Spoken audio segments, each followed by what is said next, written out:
नमस्कार मंडळी. तर विषय असा होता की बुधवार होता आणि मी आणलं होतं चिकन, कारण बरेच दिवस चिकन केलं नव्हतं. कारण मागे बिर्याणी केलेली तेवढीच, त्याच्यानंतर चिकन आणलं नव्हतं मी.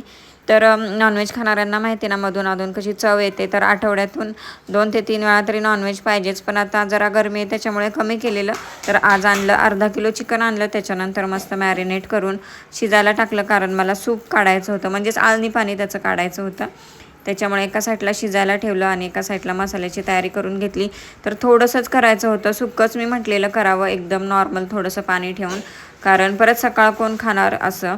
तर त्याच्यामुळे पण काय झालं की राहिलंच शेवटी सकाळच्याला. तर नेहमीचा जो कांदा खोबरं कोथिंबिरीचा लसूण वगैरे याचा मसाला केला, चांगला भाजून घेतला, मिक्सरला वाटला आणि तेलामध्ये भाजून टाकला. तर यावेळेस माझ्याकडे चिकन मसाला वगैरे काहीच नव्हता, साधंच मी केलेलं, पण छान झालेलं चिकन. तर चला मग तुम्ही आपल्या चॅनलला सबस्क्राईब करा आणि व्हिडिओला लाईक